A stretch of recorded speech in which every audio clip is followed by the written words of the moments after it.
All right, hello, and thank you all for being here with us. My name is Kim Elena Ionescu, and I am the Chief Sustainability and Knowledge Development Officer here at the Specialty Coffee Association. It's great to be back and to be here seeing you all at this online event. It's been a little over a year since the first Green Coffee Summit, and a lot has changed since then, some for better and some for worse.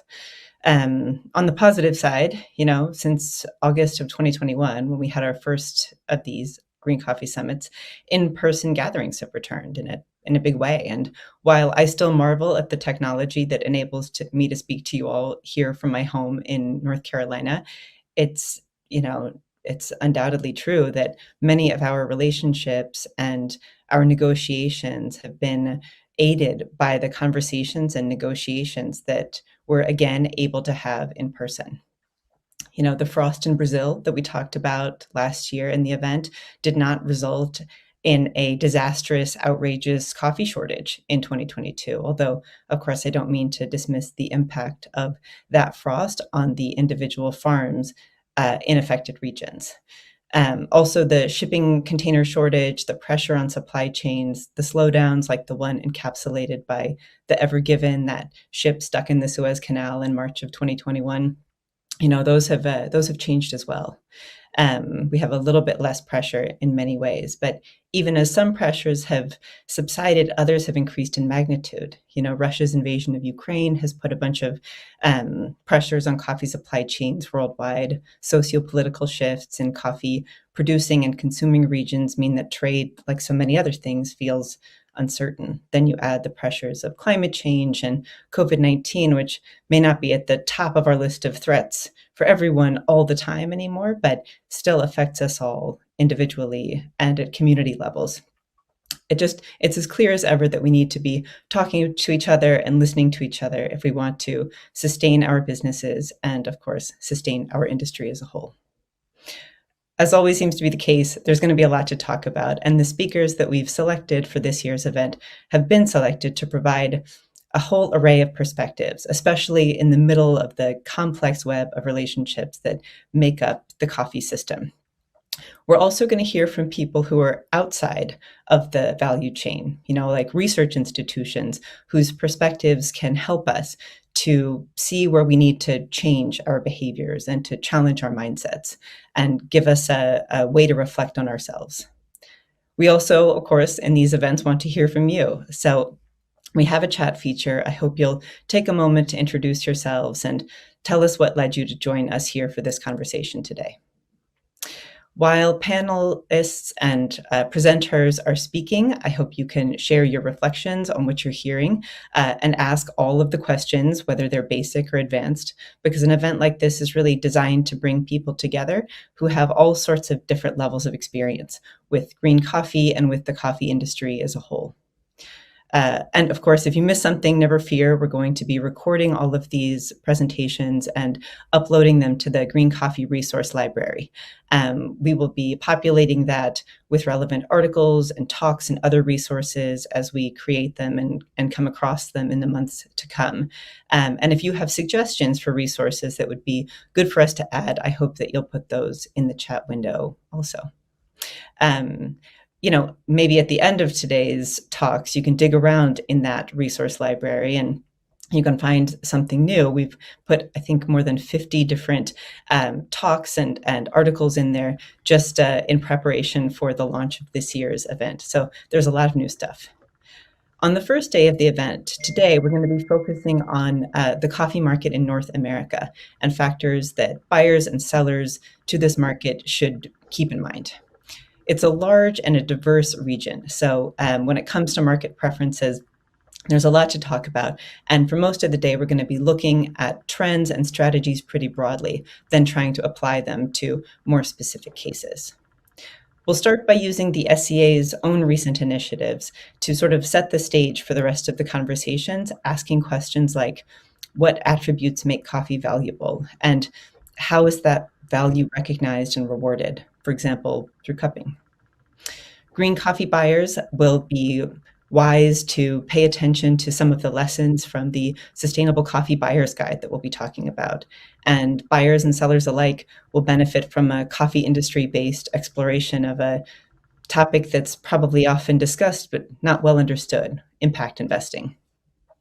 And for everyone who's eager to know how these big picture concepts relate to the business of specialty coffee, especially to small business, we're going to finish our day with a panel discussion about market shifts and trends, looking at them through the lens of the experiences of buyers and sellers in the market. And then on Thursday, we'll return and focus on the European and UK coffee markets with another set of topics selected for the relevance to buyers and sellers operating in that geographic region. Before we go any further, I want to acknowledge all of the experiences and the energy that has made this event possible, from the presenters and the panelists to the authors of the resources like articles that we've published in the library. Also, of course, the Green Coffee Summit is made possible thanks to the support of our generous sponsors. Thank you to title sponsor Barista Attitude, supporting sponsors BWT Water and More, Mercanta, and San Coffee Brazil. We're going to begin with a 4-part series on understanding coffee value that will introduce some of the work that the SCA has been doing on tools we use as an industry and within supply chains to quantify and communicate what specialty coffee is. I'll be speaking first, followed by 3 of my colleagues, and then we'll all be back here for a question and answer discussion live session. So there's a lot to talk about, a lot to learn. I hope you'll bring your questions, and until then, enjoy.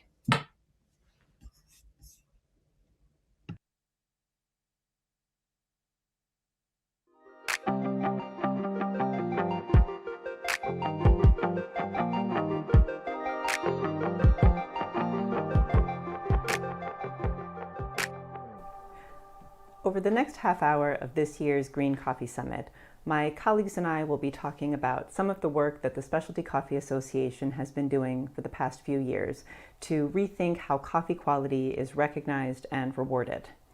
We're also going to talk a little bit about the work ahead. For those that don't know me, my name is Kim Elena Ionescu, and I'm here today to guide you as we enter a new world of coffee value. It might not feel very different from the world that we currently inhabit, at least not yet, because systemic change happens very, very slowly. But there is enormous potential here. Before we venture into this unknown, let's start with what we do know, including a shared love of coffee.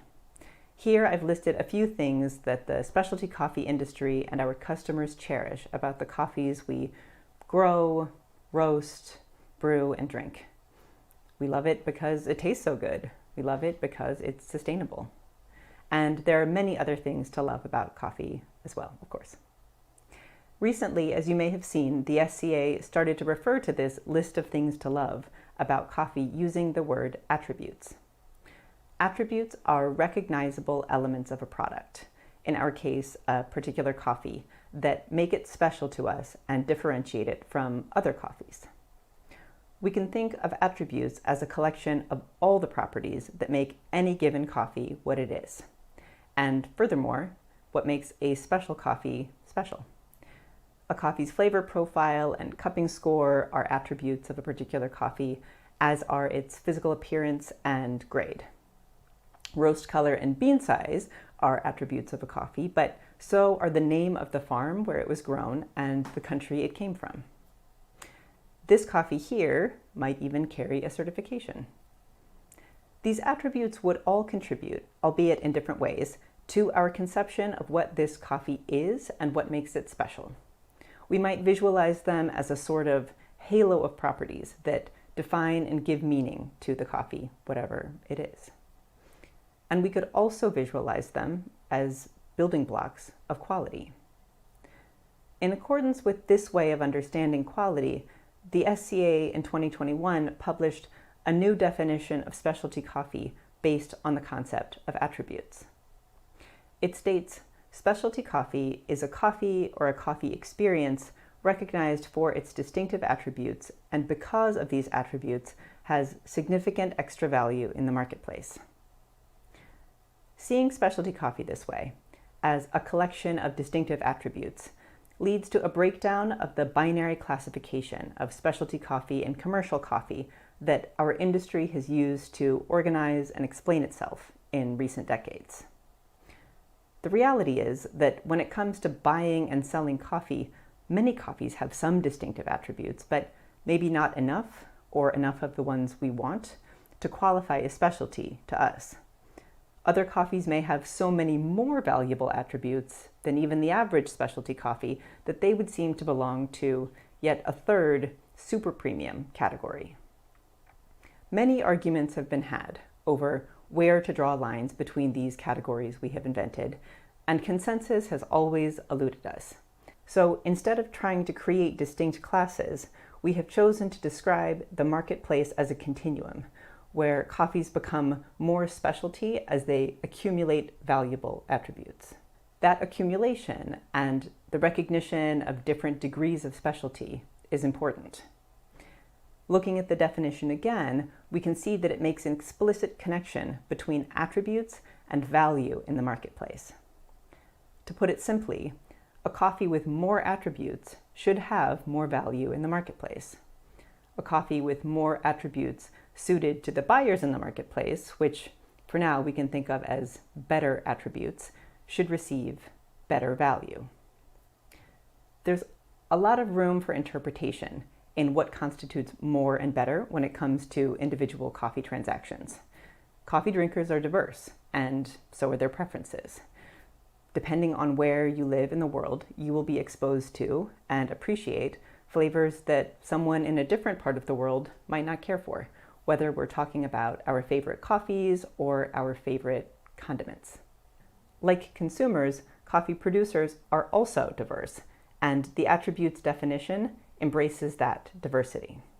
Some buyers love to taste lemon in their coffee, which is great for producers of coffee with lots of acidity.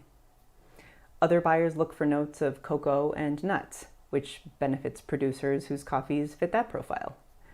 To be clear, this slide is not a guide to international coffee consumer preferences, but rather a representation or illustration of the specialty coffee marketplace at the global level in all of its diversity. And by linking attributes to value, the attributes definition suggests that if we can measure a coffee's attributes, we can understand its value, or what makes us and consumers perceive certain coffees as special.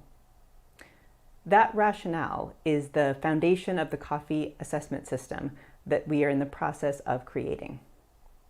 Our goal is to be able to identify and measure the valuable attributes in coffee, including cupping score and flavor profile, but also, if you remember our little coffee bean friend, the farm name, so that we can better assess coffee's value and therefore understand what specialty means in different contexts. By building a shared understanding of attributes and value, we believe we will be able to make coffee better as the market continues to grow and develop all over the world in ways that early advocates for specialty coffees versus commercial coffees could only have imagined. So now let's dig further into attributes. Our emerging value assessment system divides attributes into three categories: descriptive sensory attributes, affective sensory attributes, and extrinsic attributes. These category terms may be new, but after hearing a little bit of additional explanation from my SCA colleagues, Mario, Peter, and Jen, I think many of you will feel familiar with examples in each category.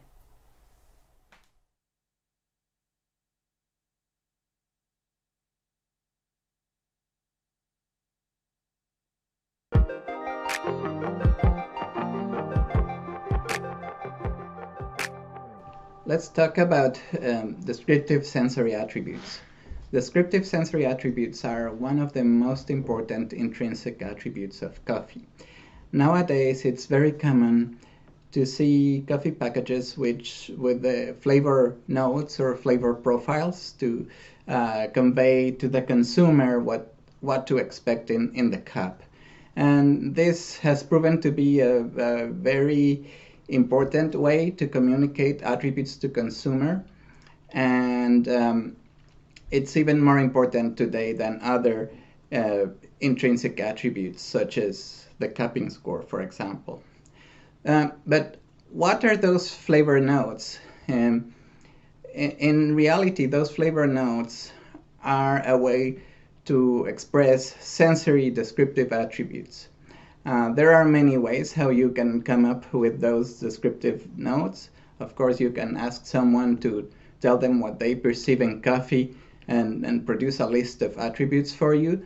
But there are more scientific ways to understand the descriptive attributes of coffee based on sensory science. And we do that as consumers every now and then. Imagine that you go to this restaurant where you absolutely loved their pumpkin soup, and you loved it so much you want to replicate it at home. So you ask the chef for the recipe, and the chef, of course, won't give you the recipe because it's a secret.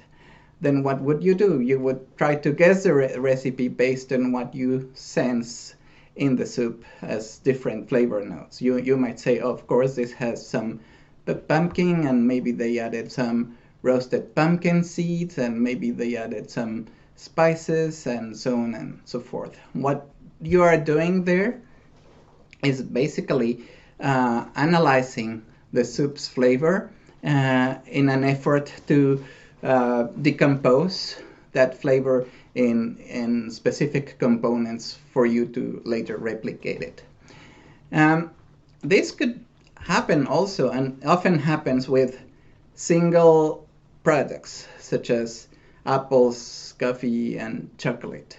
We could say that apples taste like apples, coffee tastes like coffee, and chocolate tastes like chocolate, but that's not the case. Each of those products can in fact show a very wide range of flavor profiles, and saying that coffee tastes like coffee is not helpful at all when we attempt to describe it. So what we want to do with those single products is to do the same thing we did to the soup. We want to decompose that flavor stimulus into its different components, very much like a prism decomposes a beam of white light into its component colors. In sensory science, the way how we do that is through the use of trained descriptive panels. A trained descriptive panel is a panel of tasters who have been trained in describing a specific coffee or describing a wide range of flavors, and then they can profile that product. The best example of that use is what was done to produce the WCR sensory lexicon and SCA's flavor wheel.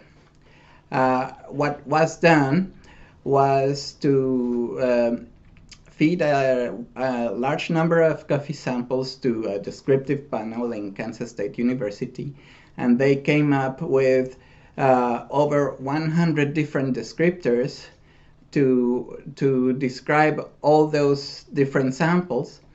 And then they suggested specific sensory references to represent each of those descriptors, and even to represent a specific intensity for those descriptors.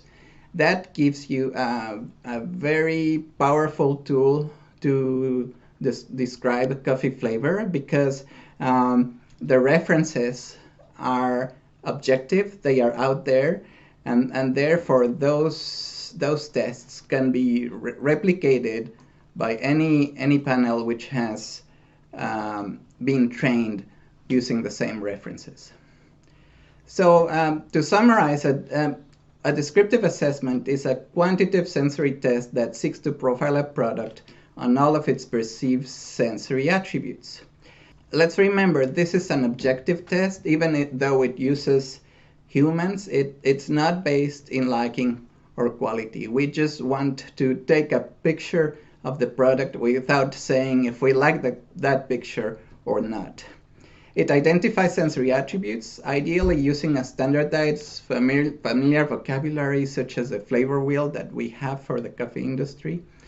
And it utilizes references for shared understanding so that you and I can know that whenever we say strawberry, we are talking about the same flavor stimulus.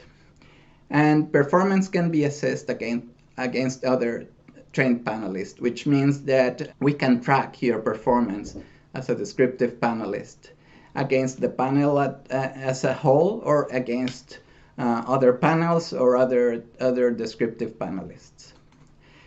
Now, what we are proposing to do for coffee is to do descriptive assessment, since it has become so important for our industry. We have not been including descriptive assessment formally in our flavor evaluations. The idea would be to do such assessment based on WCR lexicon and the SCA WCR flavor wheel. We would use a way to describe the flavor, which is called kata, meaning check all that apply, and some intensity scales for general attributes such as fragrance intensity or aroma intensity or acidity intensity. And we have been doing several studies using this approach for a number of years. We believe cuppers can act as a quasi-descriptive panel. In fact, we have validated some of these descriptive assessments done by cuppers by formal descriptive panels, and there is a high degree of correlation. And finally, this can be validated with quantitative descriptive analysis or other descriptive panels, and the data can be integrated into a large data set or library for the use of the community whenever applicable. Thank you.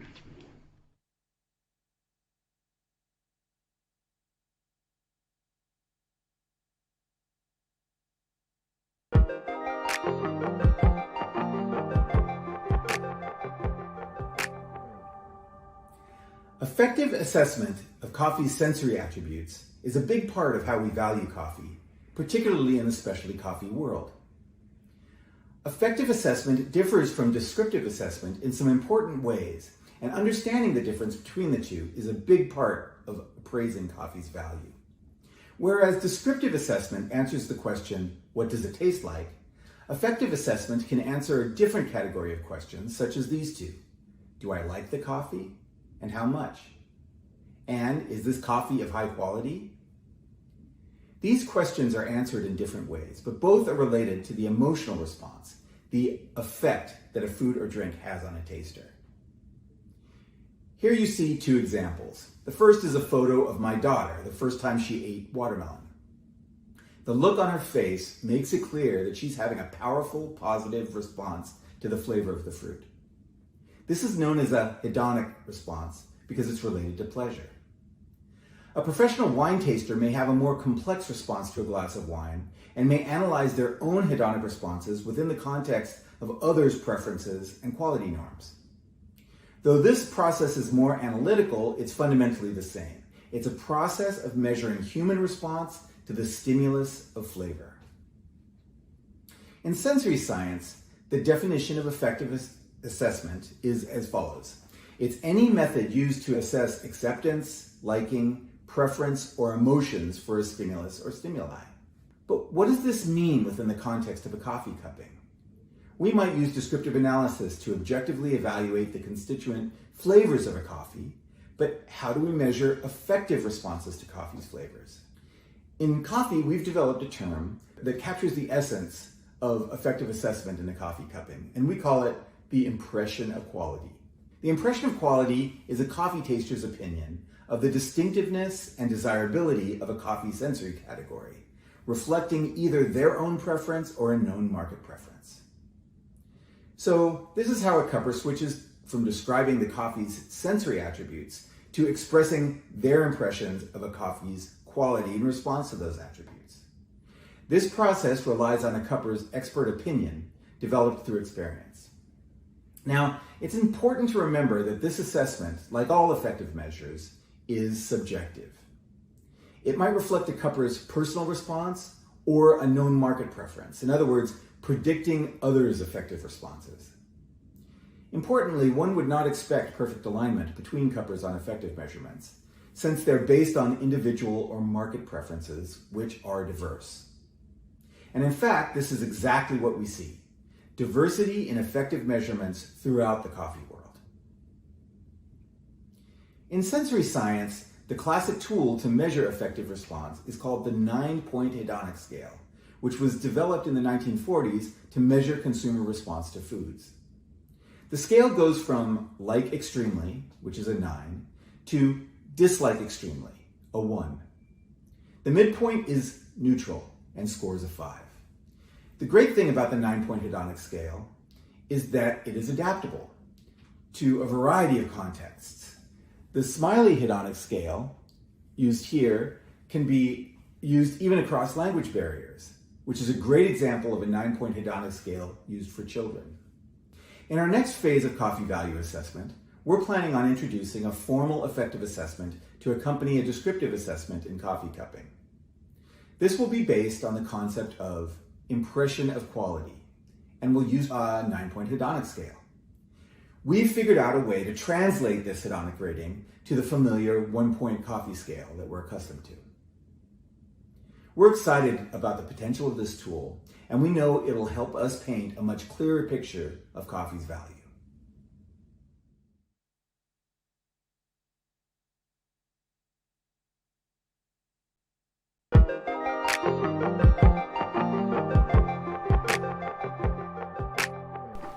Before we jump into the final bit of today's joint presentation, let's take a really quick moment to recap. Thanks to Kim's presentation, you'll now have a really solid understanding of what we mean when we say attributes, how cupping is used to assess flavor attributes, and the fact that people value attributes differently depending on their preferences. From Mario, you will have learned more about how we measure a coffee's intrinsic attributes through sensory testing, and how descriptive testing helps us to create profiles for consumers or to help us align along your own supply chain. And finally, from Peter, you'll have learned how effective assessment is different from descriptive assessment, why effective assessment is so important, and all about that 9-point hedonic scale.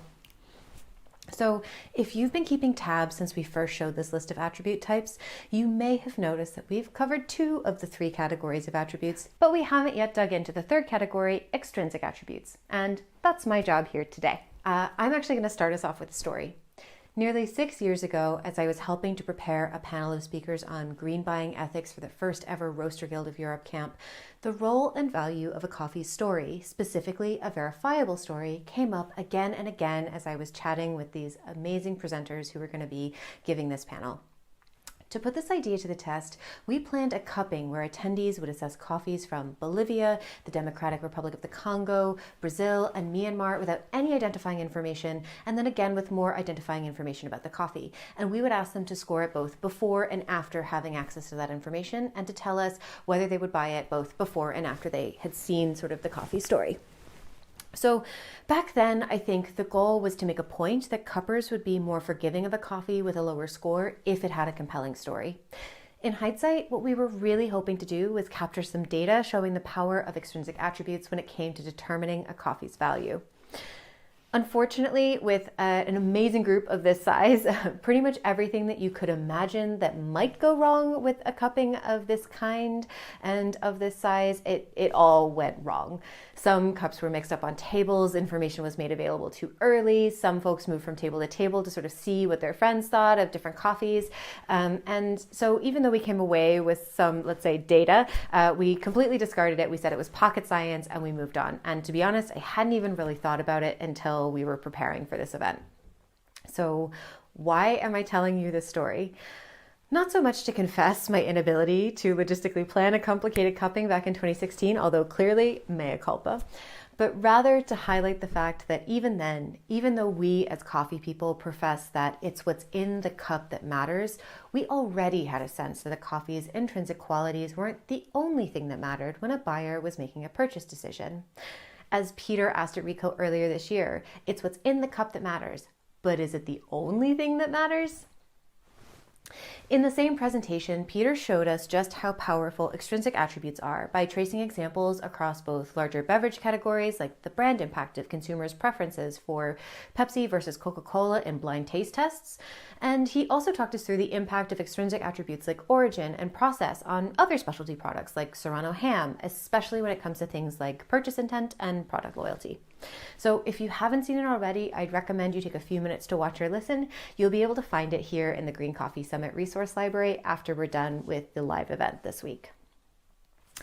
Even though I was ill-equipped to conduct a scientifically sound experiment with those camp attendees back in 2016, good news. That was not the only experiment that was being done. There's actually been an explosion of research on different facets of this very question in the coffee space. So first, we know now that the cup itself matters. Professor Charles Spence and Dr. Fabiana Carvalho found that the shape, the color, and even the texture of a vessel can alter a drinker's perception of the coffee inside. And actually, if you've been an attendee at Virtual Reco or Sensory Summit, there's a really good chance you've experienced this crazy cool situation for yourself. Their research and others also shows us that what's around the cup matters too. Different genres of music or kinds of soundscapes alter an individual's perception of sweetness and bitterness. And actually, it's really exciting. Dr. Carvalho is in the middle of conducting research for the SCA's Coffee Science Foundation, where she's exploring the impact of a coffee's packaging on the drinker's perception of the coffee inside once it's brewed. It's really exciting, and I cannot wait to see the results when they're ready. But what, I hear you say, Jen, what about those less tangible or experiential extrinsic attributes that we're more likely to take into consideration when buying green or roasted coffee? This is, after all, Green Coffee Summit. Well, I have good news for you. We also know that what you know matters. One of the features I was so excited to commission for this next issue of 25, our biannual publication, confirms the significant influence an extrinsic attribute can have on consumers' taste. While attached to an electroencephalograph, also known as an EEG, the thing with all the wires that attaches to your head, it records brain activity. And while they were attached to one of these, coffee drinkers were first asked to taste and rate a coffee blind, so without any information at all. After a sip of water as a palate cleanse, they read a quick and simple explanation of a geographical indication, which, if you don't know, is a type of legal protection for traditional foods that have a strong bond with a place's natural and human characteristics. Next, they were told that the second coffee they were about to taste, which unbeknownst to them was the same as the first, was from a place that had a geographical indication. So they tasted again while they were hooked up to this EEG, and they recorded some brain activity. What they found was that the very simple act of implying a coffee had come from a particular kind of location, so not even sharing any of the actual details themselves, this impacted a coffee drinker's cognitive processing while they were tasting the coffee itself. So different parts of their brain just completely lit up. And interestingly enough, these results seem remarkably similar to the Pepsi paradox results from the 2004 study by McClure and many other researchers that Peter referenced at RICO. They found that the tests conducted with brand information lit up different parts of the brain than the blind tests, and also that once brand information was made available, preferences shifted as well. So if I think back to the value of stories, and specifically verifiable stories that we were so keen to trace back in 2016, there's now also a wealth of research to show more concretely that what we care about matters and how we value what's in the cup too.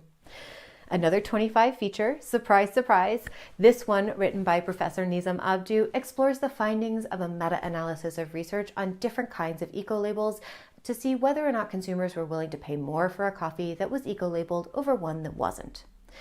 Now, they found sort of 22 different studies, and they chose to focus on them, and they were exploring how different factors affect consumers' willingness to pay. And across these 22 studies, they found that people are willing to pay $1.36 US more for a pound of coffee produced in an eco-friendly way. This too maps onto a study by Arnott, Boxall, and Cash in 2006, which found that in a real-life setting, consumers were less price-sensitive and willing to pay more for coffee labeled fair trade. And it's not just everyone else's research. Even our own consumer research confirms the importance of extrinsic attributes. We've actually been tracking this for a long time, even if we didn't quite understand or see how it fit into everything we're talking about now. The specialty coffee consumer studies we undertook in 2013 and 2016 show a growing consumer interest in coffee's origin, sustainability attributes like whether or not it was farmed organically, and what we're calling fairness attributes. So is the coffee fair trade, or were the farm workers paid a living wage? And even today, with our more recent research, the collaborative specialty coffee report that we released with the National Coffee Association of the US, I think the first version was in 2021, it also tracks significant consumer interest in sustainability and fairness attributes. So it's really, really important, and we are seeing this in lots of different places. Now, I've mentioned a lot of things here, so if you're interested in exploring any of these research or features that I've referenced today, you will be able to find them in the Green Coffee Summit Resource Library after today's event. And there's a ton to explore that's directly related to a lot of what we're talking about today. So I would encourage you to sort of like search around using the search and filter tool to see if you can, find some things that are really exciting. I know I'm excited by them, but it is just me. All of this further confirms the thread of logic around why sensory testing best practice is to avoid combining different types of tests together. When we taste a coffee, any kind of extrinsic information we have available not only impacts our brain's intake and interpretation of a coffee's sensorial properties, but also our preferences. So, that is why my colleague, Dr. Mario Fernández Alduenda, who you've already heard from today, and researcher Ruquiat Del Rue proposed an extrinsic attribute compartment of the evolved SCA cupping protocol and form. After assessing a coffee's intrinsic attributes using the descriptive compartment and performing a cup quality assessment in the effective compartment, cupping form users will have the ability to record a coffee's extrinsic attributes too. Now, these may include all types of information about a coffee's history. So it could include relevant traceability, origin, processing, or sustainability information. And the amount of information captured using this kind of form about an available coffee lot could be indicative of its extrinsic value. A coffee lot where all types of information are known might immediately become more valuable for certain buyers than an anonymous lot with little more than country of origin and a lot number. If we were to begin using a more standardized form to capture this kind of information, it might accompany a coffee lot in the future, kind of like a bill of lading, helping buyers to find the kinds of coffees valued by different kinds of consumers, and importantly, helping producers to capture more of the value of their coffee in the process. So while we have all of this research to confirm that we are on the right track with this extrinsic attribute compartment, we are still very much exploring how this could be incorporated into the coffee value assessment system.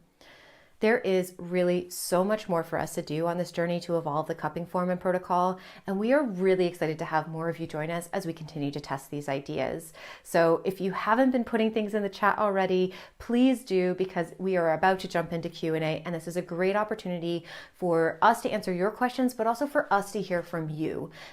Really curious to hear what you think, and I'm going to turn it over to Q&A now.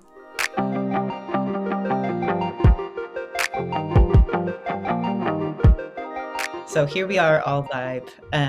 Thank you all for watching us go through that and give sort of an overview of where we come from and where we are. So when we prepare for these sorts of events, we always have some questions that we write just in case nothing's happening in the chat. We've got some things that we can ask each other, but we are in the enviable situation of having a lot of great questions in the chat. So I'm going to start with some of those, putting them to my fellow presenters. But then also, we can just sort of riff and I'll say that all of you can add, even if I direct the question to one of you in particular. So it's taking everything I have not to have you introduce yourselves, but I know we already did that, and I've done it twice now. So the first question that we got from Luis was addressed to you, Mario, and Luis asks, or says, Mario has described very well the what descriptive assessment, but wonder if the system will also include the why, meaning why the coffee tastes the way it tastes. Mario, do you want to respond to that? Sure, thank you, Kim. Unfortunately, for many flavors in coffee, we don't really know the why, and science is still investigating the why of many flavors. I can say that every day we know the whys of more and more flavors, but it's complex. Thank God coffee is complex, and the science can tie a flavor to its causes, to its root causes, through investigating the chemistry associated with that flavor, and then investigating what factors cause that chemical change. We know that for a great deal of flavors, such as fruity flavor or winey flavor, but there are some conspicuous defects, but there are flavors that we don't know, we don't have the answer for. So I don't think cuppers will be able to tell us the why right away, but it's enough for them to tell us the what they find, and then we can relate that to another why. Yeah, that's a great point. Sort of recognizing the strengths, but then maybe also the limitations of what we expect cuppers to do, especially in one specific moment in time when they're interacting with that coffee. And just to add to that, that's one of the reasons why the subject Mario was talking about, which is descriptive analysis, is so important. It's used in sensory science for exactly this reason, because we need to identify the flavors first if we're going to figure out what caused them. And something like a point score doesn't tell us very much about that. A point score tells us an overall impression of quality, but it doesn't tell us a specific attribute that we can correlate with, say, a chemical, which we can then correlate with an origin. So that's why it's so important that we integrate descriptive analysis into our cupping process now. We've always had it sort of in the background, but some of the work that we're doing now is about turning our cuppers into good descriptive panelists, which means that we can derive good descriptive information so that we can use cuppers to answer that very question, the why question. This may be sort of related or building on the topic, since we're talking about these panels. We had a couple of people who asked questions or wanted to hear more about the correlation between descriptive panels and cuppers that you mentioned in your presentation. Mario, can you, I know we're already almost out of time, but can you say a few, just give a little bit more context about what that looked like in practice, and maybe also where people could go to learn more if they wanted to really dig into that? Yeah, many cuppers are well trained in describing coffees. More and more, our industry has promoted descriptive training among cuppers. So it's very easy to train cuppers to use descriptive assessment using, for example, a check all that apply menu. And when you compare cuppers results with a traditional sensory panel, the results are very comparable. There's a few differences. For example, cuppers tend to focus more on defects or problems, issues in coffee, whereas descriptive panels are focusing more on what consumers will find relevant, like bitterness. But in general, they are very highly correlated when you do things right in a descriptive cupping session. Yeah, thanks. I'm trying to think about where to go from here next, because we have a lot of different questions going a lot of different directions. But I see a few of them that are about this idea of extrinsic attributes and sort of how to express those. A question about storytelling, and then in this case, from the sort of seller or producer side, knowing which stories are interesting and how to value those. And then also people jumping ahead, I think, interested in what you were foreshadowing at the end of your talk, Jen, about sort of a future state in which we're able to maybe quantify that a little bit better, or choose from a list of extrinsic attributes. I wonder, Jen or Peter, do you want to just riff on this idea a little bit? I think the questions are pretty varied. So any kind of just reflections that you've had about extrinsic attributes as you've been thinking about it over the past few months or even years, I think would help to maybe fill in those gaps or signal the direction that we, and I mean like the whole industry, not just the SCA, are going in with these extrinsic attributes.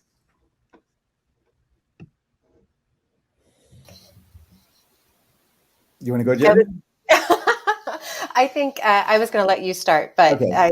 I'm unmuted now. And so apologies, like I am also migrating questions across, and you guys have so many great questions. So I know that even though we're definitely not going to have time to answer them all today, like we are making note of them, and it's something that we're going to pay attention to and maybe try find other ways of answering them at some point in the future, because there are a lot of really great questions. And like Kim said, they go all over the place. So from the thing that always comes to mind for me when we think about extrinsic attributes and trying to find a slightly more standardized way of maybe expressing that is just that there are so many different things that different people value about coffee. And so just wanting to be very careful and mindful about how we go about that process. I spoke a little bit at RICO this year about categories and how they give us a sense of how the world works, but really it's how we've chosen to organize it. And so that's something that's really sticking in the back of my mind as we grapple with this question of how this works. And then the other thing too is just always being mindful of the burden on producers when it comes to telling or communicating a story and doing things, especially when it comes to sort of sustainability and tracking and all of that data. It's quite a lot of work. So something that I'm keeping in the back of my mind, but it's also something I'm really excited about that we would recognize in a much more visible way that this is so important. Peter? Yeah. Thanks, Jen. I think I'm really interested in all these questions about extrinsic attributes, which is one way of talking about how information affects our feelings about a product like coffee. The other way to think about the same phenomenon is the word bias. And there was another question about bias and how we reduce bias. So bias can be a great thing when we're talking about adding value to coffee, right? Because we've got all these biases. Human beings are bias machines, right? And that, which means that we take all the information that we know, and then that affects the way that we experience the world. And that can be a negative thing, and it can be a positive thing though too. Our positive biases about, say, coffee from a particular country might help us enjoy it more. If we really feel like we have positive associations with a country that we have traveled to, for example, that might help us enjoy the coffee more. So when we talk about sort of positive biases, we're talking about extrinsic attributes. However, they can affect, as we all know, they can affect the way that we judge coffee's flavors. And Jen provided us a neurological explanation for that. And that's why it's important that we remove that information when we're doing sensory descriptive analysis, as Mario talked about, or affective analysis, as I was talking about. So when you're doing descriptive analysis, you don't want those other pieces of information in there to affect the sensory attributes that you're feeling. So what you do is you have to remove them, and you do that through techniques like blinding, and taking real care. Mario and I wrote a chapter in a recent handbook about how to remove bias during cupping, and it's a bunch of techniques that have been developed over the years that help remove those things. So this is the reason why we have compartmentalized, as Jen said, these three categories of coffee attributes: the descriptive ones, the affective ones, and the extrinsic ones. It's because by separating them for testing purposes, then we can understand better the effects of each one, taking bias into consideration. And that's some of what we're trying to advance here as we make progress in the cupping methodology. Yeah, that's a great. I think that's a great explanation of it, and it caused me to think, if I can sort of answer the question also, or reflect a little bit on the way that I feel like I see a lot of people, and I imagine in this audience there are a lot of people who are involved in the coffee trade. Some of the questions are coming from people who are trying to sell their coffee more effectively, wanting to know how to use this extrinsic information and to make sure that it doesn't somehow get forgotten. And I just want to sort of assure or reinforce that we get that extrinsic attributes are really, really valuable and very important. And I think we get that more than ever. And look around and see how we, try to include that and sort of shoehorn in to a single cupping score, in a single form, in a single moment, all of the things that we know about a coffee and find some sort of way of quantifying that. And it's difficult to pull that apart if you're not in that moment, in that conversation, say with your buyer at that particular instance. The attributes having to do with the name of the farmer or the process of the coffee. Someone asked about exotic processes, or the the particular type of acidity that it had. It's going to be difficult to know how much each one of those things contributed to that final score, that final sort of moment of evaluation. So the point isn't to preference one over the other, say extrinsic is more important or intrinsic is more important, but to be able to look at them individually and give a more clear, create sort of more clear communication and especially feedback. Jen, to your point about the the burden sometimes of information and the lack of clarity about how that's used and how it's being valued. Okay, so we've got time for maybe one or two more questions. I see more extrinsic attribute questions. There's one I think that's interesting to me that gets to this consumer idea, because over the past year or so that we have had this attributes-based definition of specialty coffee, this is a conversation that all of us in this group have gotten into now, I know, multiple times about, what is the role of the consumer here, and how does this sort of change the power, increase, decrease, obfuscate the power of the consumer for choice? So Mike asked, do any of you fear a value system that is based on variety / amount of attributes?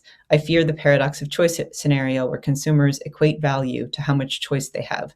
I fear this does not lead to sustainability, at least not when we look at other industries. For instance, the wine aisle at the grocery store consists of hundreds of choices, but there is little information to help determine what relates to my values as a buyer. So I see nodding. Who wants to jump in on that one first? Yeah, I think the paradox of choice phenomenon is a really relevant one when we're talking about specialty products in general. I mean, I don't think that I think it's a real problem for a industry like specialty coffee that's become so rich with ways to love coffee. And people want to describe them, and so they wind up being described with just an incredible, complex language of attributes. And we have already, as an industry, developed like this huge vocabulary around that, which can be overwhelming to consumers when they have to go into a market and make some choices. That's one reason why, when the SCA developed a flavor wheel, it limited itself to about 100 descriptors, which is a manageable length. I know that feels restrictive to a lot of coffee people, like you just said, citrus fruit, but what about tangerines and mandarin and, all this stuff. And that can be overwhelming. I think it's a real question, like, how do you deal with complexity in the marketplace? But what we're talking about here is measuring and cataloging these things, and then figuring out what resonates with people in the supply chain, including consumers, the most. And we can use research, including market research and consumer research, to do that. I think for companies that want to resonate better with consumers, they might be able to use that information to simplify their message, to bypass the paralysis that can come with the paradox of choice. But the great thing is coffee is diverse, consumers are diverse, and cultures are diverse, which is going to lead to a certain complexity. And that's going to have to be navigated one way or another. Since we're coming to the end, I do see one question here that I would love to turn to Kim to answer, just because she's been the one asking all of the questions so far, which is from Joey. Is there a way to ensure that the added value capture resulting from extrinsic attributes can be equitably remunerated to farmers? I fear this type of value add benefits roasters more than farmers. I love the direction of that question and the way that that you're thinking about this, Joey, because I'll tell you that this definition and the work that we're doing and this revision is really guided by that idea of more equitable distribution of value. You know, that's something that has been our sustainability agenda or our focus at the SCA for the past couple of years, looking at things through that lens. So, you know, I definitely see that information is one of the ways, or access to information and clear information is one of those ways in which we get toward a more equitable distribution of value, because it puts people, in this case producers, in a better position to negotiate around the attributes that their coffee possesses, you know, without wrapping that up in the particular preferences of a single buyer. So if I hate lemon and I am your coffee buyer and I score your coffee low, that sends the signal that the coffee's not good, and maybe also that lemon isn't good. When, you know, I think most of us on the call here or the webinar would accept that that lemon isn't necessarily bad. It may be bad for me, but that's different. And so being able to decouple those things, present the information, and then at the same time, and that's where I see an event like this coming into it, presenting more information about which markets value which attributes. You know, where is there a preference for lemon?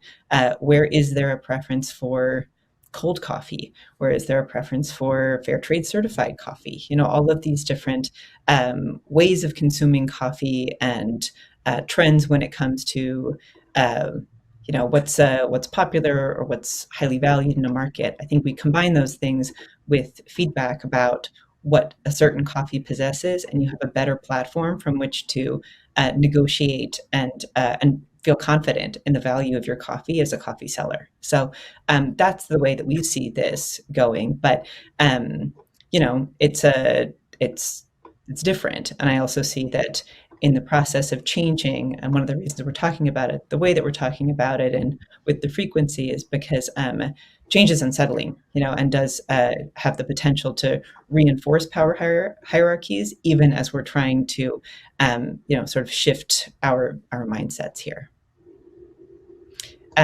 So thank you for that great question. And thank you, fellow presenters, for being here for this conversation. Thanks to everyone who put a great question in the chat. We are noting all of them. This will be super useful for us as we continue to evolve the value assessment system you know, page on our website, as we create new resources, as we answer more frequently asked questions and know which questions we're going to run into. So I think that brings us to the end of our first session. So stay tuned.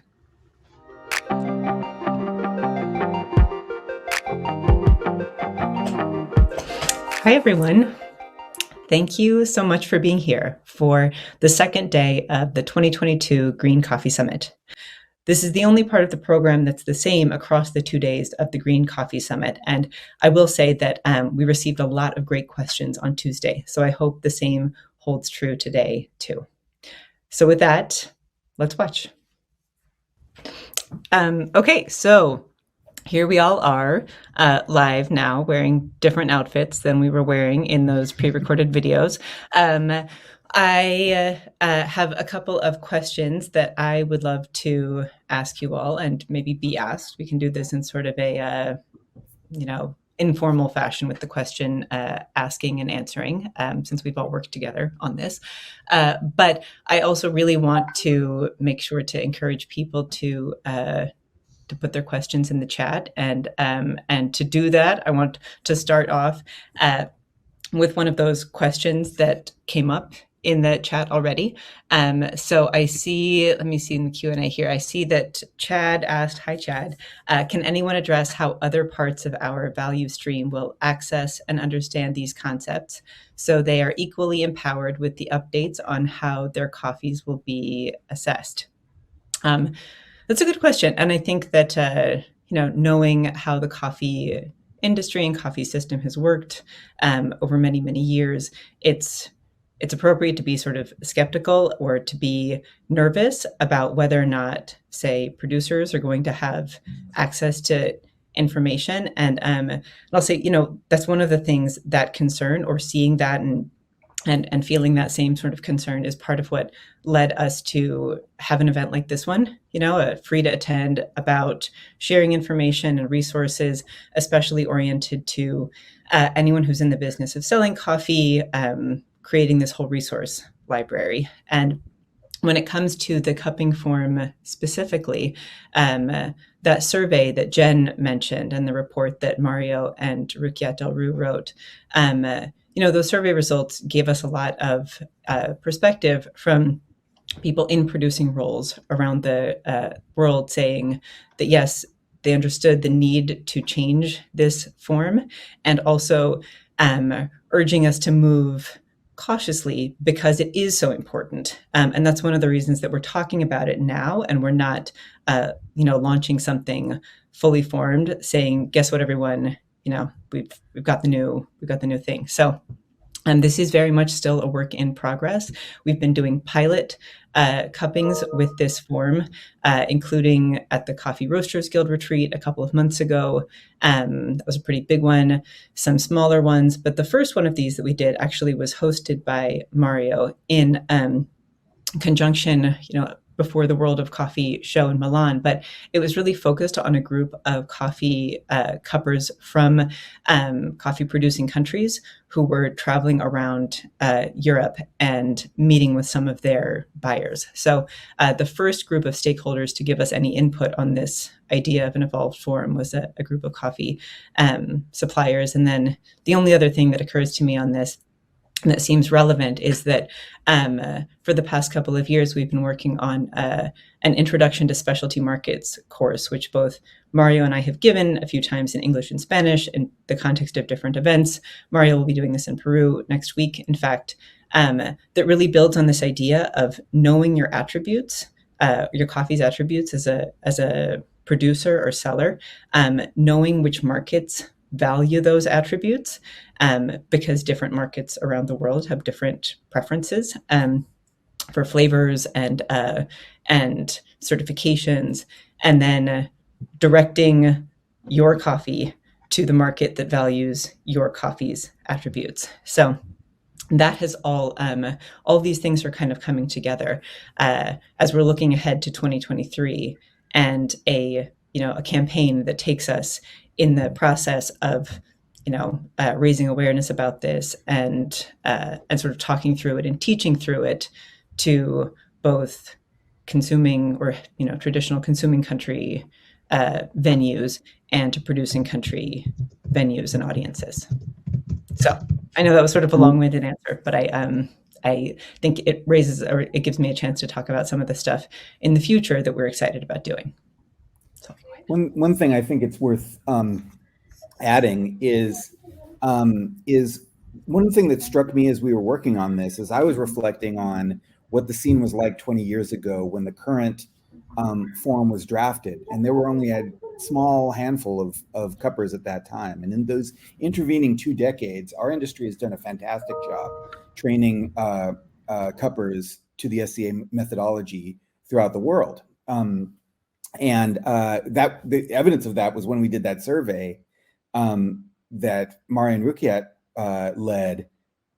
So many of the respondents were from producing countries, and it reminded, and there was thousands of respondents to that, like 1,700 respondents to that survey, many of whom were in producing countries. So the good news about that is our industry does know how to spread ideas like the cupping protocol throughout our value chains.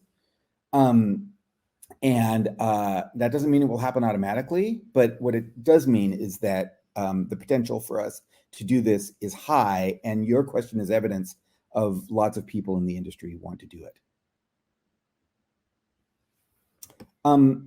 Kim, can I take the next question? Because I'm really excited about it. Sure, of course. Yeah, don't need to ask me for permission. Yeah, there was a question that asked, are these trends of consumer behavior unique to coffee, or would they trend the same way with other beverages or food? One of the reasons that I'm excited about that question is a lot of this, the research that went into us designing this, is because of research that was done in other food sciences and consumer sciences with other foods. I like to point out that coffee is not independent of other food trends. It is very aligned with other foods, the way people include it in their lives, the way people evaluate its quality, and the extrinsic things that make it desirable. So we looked at studies from chocolate, from Serrano ham, from candy, from soy sauce, from all sorts of different foods. And we synthesized those learnings and applied them to the coffee example. So there's a big connection. I would say this line of thinking that you've just heard about today is really consistent with the best of food and consumer science right now. And that's one reason why we're so confident and excited about it.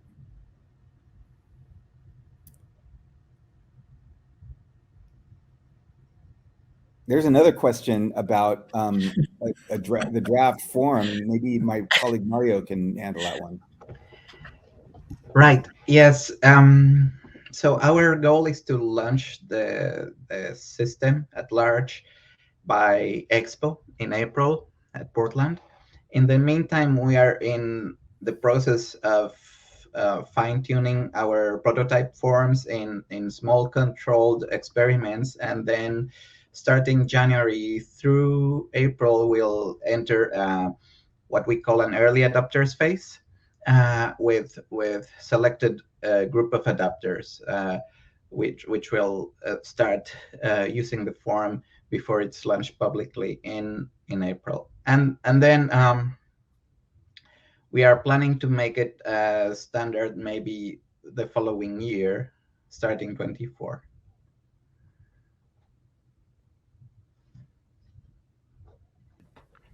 All right, I know that we're going to have to say goodbye to Jen in a minute because she has to meet the presenters for our next session. So I wanted to make sure that I got a chance to ask you something that I know you are in the best position to answer, which is always, where can I go to learn more about this?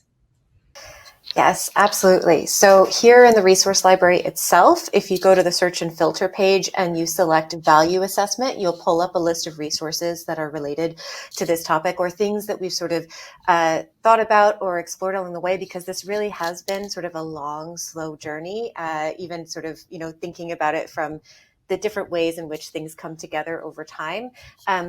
Of course, the main sort of resource, I think, where you'll be getting the most sort of urgent updates as they happen is sca.coffee/value-assessment, where we are housing all of the resources. We're adding more information all the time. And in fact, some of the videos that you saw just a few minutes ago, I think we're planning on trying to condense those a little bit, make it a really quick and easy primer to sort of getting involved, or just understanding what's happening, so that when we do release the early adopter program, you kind of have a good sense of where everything has come from. So there's quite a few places where you can find things, but it's going to start peppering in lots of different places. So if you haven't seen it already, issue 18 of 25 has quite a few features that are related to this.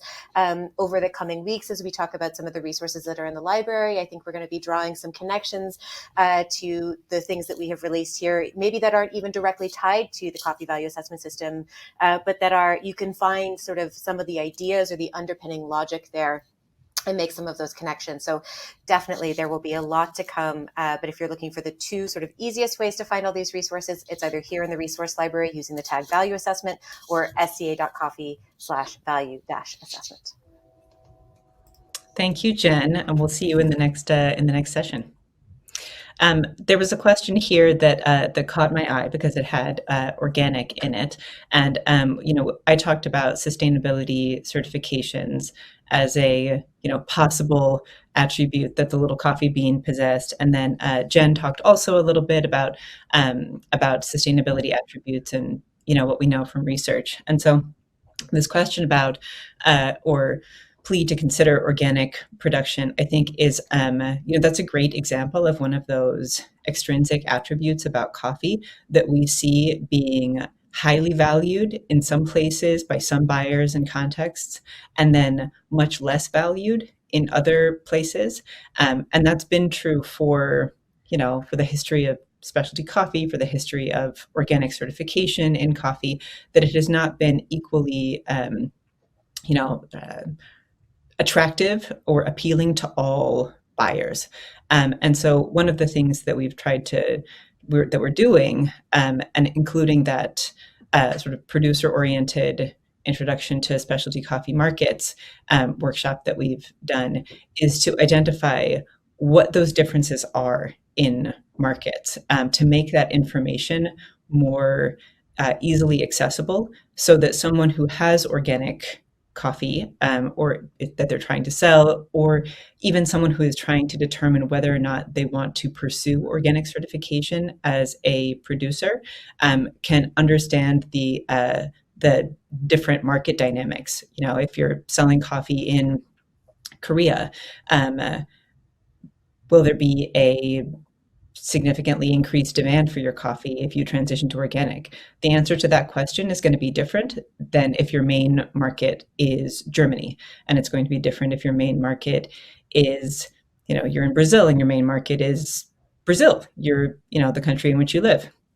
So it's not to say that at some point in the long-term future, we won't have the same sort of organic penetration of all of the different markets, but right now that's not the case. It's going to be highly dependent on factors like the consumption generally of coffee, or the maturity of the market. So we are trying to describe that more clearly, and update that information so that people who are in the position to sell organic coffee know where they should be selling it, what kind of response they're likely to get, where there's more and less risk.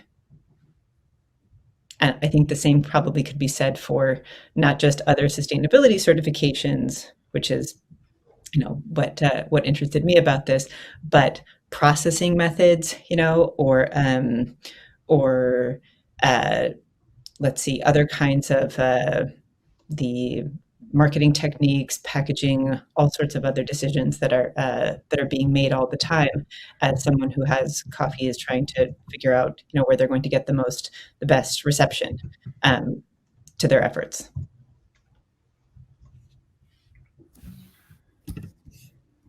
There was a question that caught my eye about, and the question was, how much data was acquired by SCA and research outside of the US, UK, and European markets regarding consumer preferences and value of attributes to coffee buying preferences? That's a great question. And in many ways, that question is a big part of what's driving this project to begin with.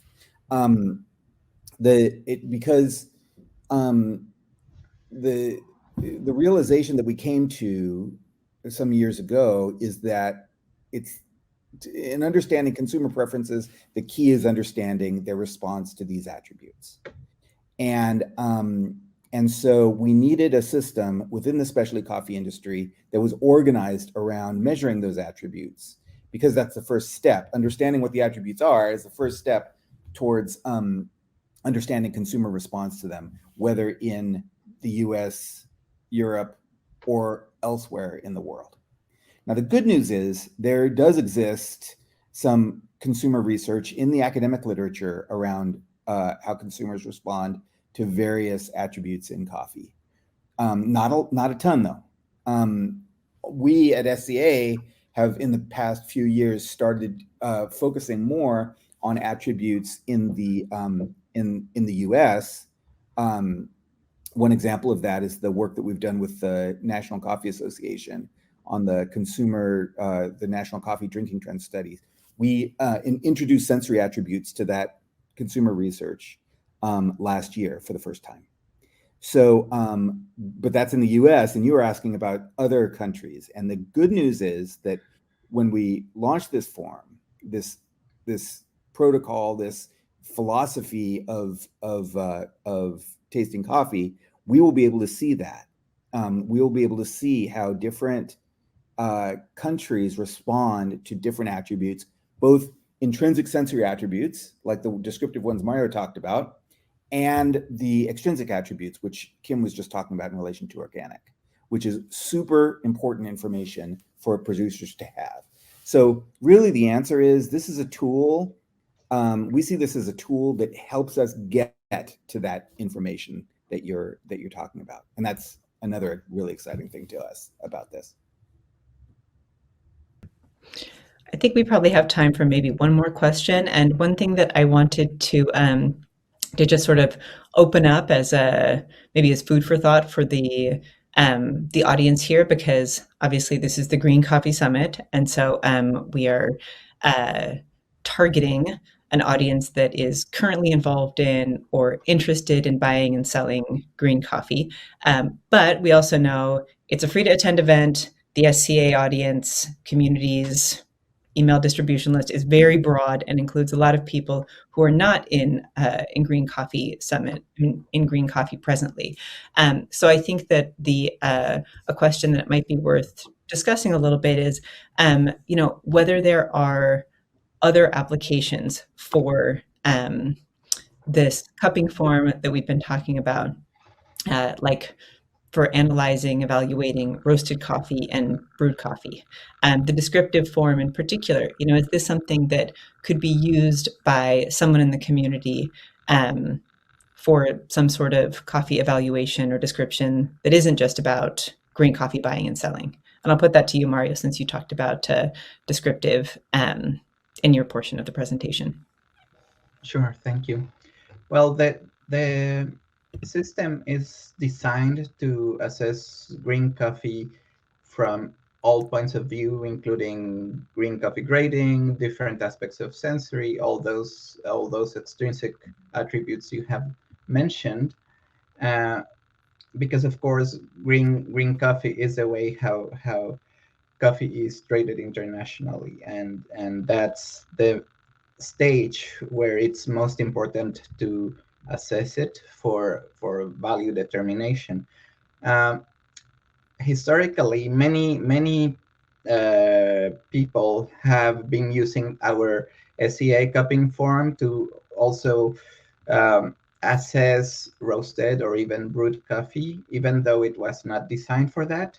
But this time we are, in fact, introducing a specific element which can be applied to other stages of coffee, all the way from the fresh cherries to the brewed coffee. And that's the descriptive form, because the descriptive form is not related to the stage of coffee. It can describe the coffee's flavor at any point.